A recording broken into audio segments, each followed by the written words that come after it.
Two separate chemical attacks reportedly hit northern Syria in government and rebel-held areas, as both sides deny the use of such weapons.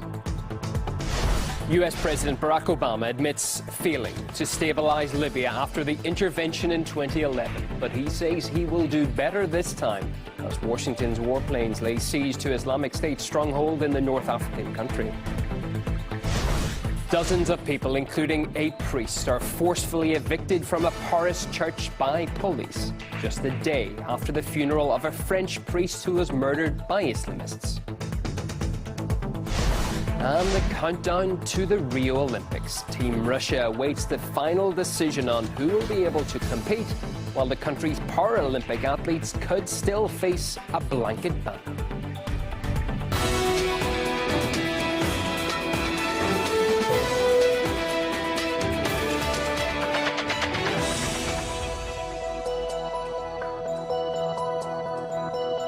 Midday here in Moscow on Wednesday, August 3rd. I'm Ewan O'Neill and you're welcome to RT International.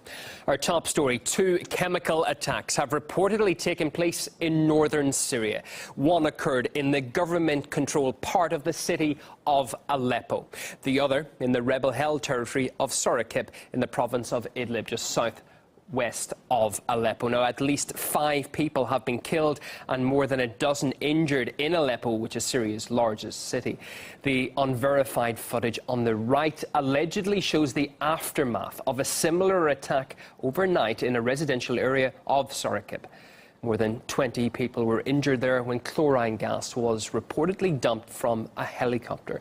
Both the Syrian government and rebel groups have denied any responsibility. RT's Paula Sleer has been following the story. Well, what we know at this stage is that there have been 2 chemical attacks inside Syria. Now, the first one is being widely reported on. It happened in the northern Syrian town of Sarikip, which is in the Idlib province. And according to eyewitnesses on the ground, there was a helicopter that dropped cylinders down. We're hearing that as many as 30 people, mostly women and children, have been injured. And they've been taken to hospital, where the hospital staff are echoing the initial reports we heard from medics who arrived at the scene. And that is that people smelt of chlorine. Doctors are also telling us that there are no physical wounds that patients have, but all of them have bloodshot eyes, all of them are coughing. At the same time, all of them are suffering from breathing problems. This attack happened in the area that is very close to where a Russian military helicopter was shot down on Monday night by militants. All 5 people on board were killed.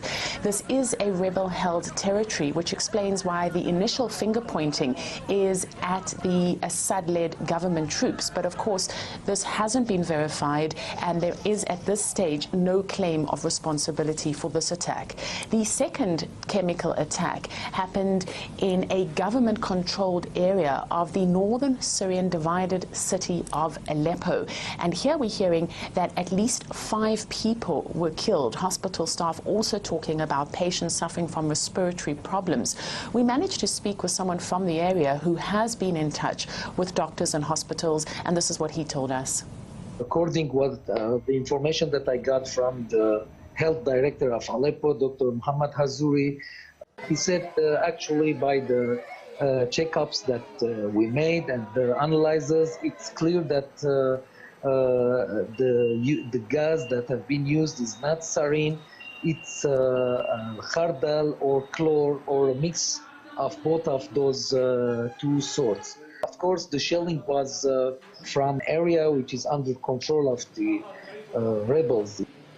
Now, we're talking here about 2 separate areas. One is controlled by the rebels, one is controlled by the government, and in both areas there are reports of chemical attacks having happened. So you have both sides, both the rebels and the government forces, blaming each other for carrying out these attacks. And this has happened in the past when there have been reports of chemical weapons being used in Syria. You always have a situation that the rebels and the soldiers blame each other for actually carrying out those attacks. Now, it's interesting to note that many mainstream mainstream media outlets are reporting only on the attack in the Sarakeb province, which many are saying was carried out by government forces because it is in a rebel-held territory.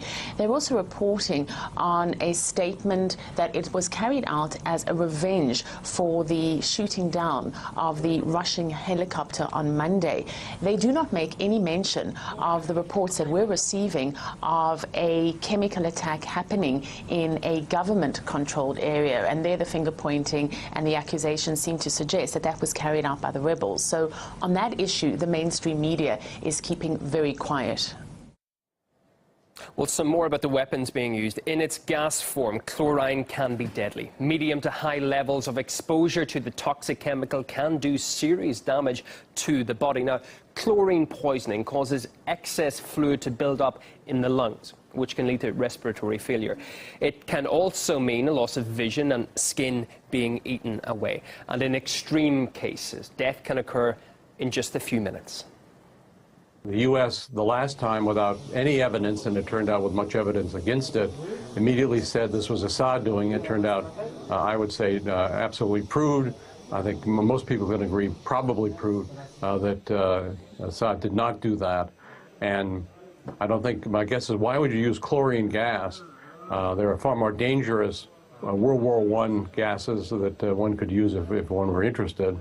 Clearly, this is an act of desperation by the jihadists that are trying to defend their territory or the captured city. Blaming this on Russia or even the Assad government is pathetic and despicable, because obviously there's absolutely no reason for them to use such a amateur weapon.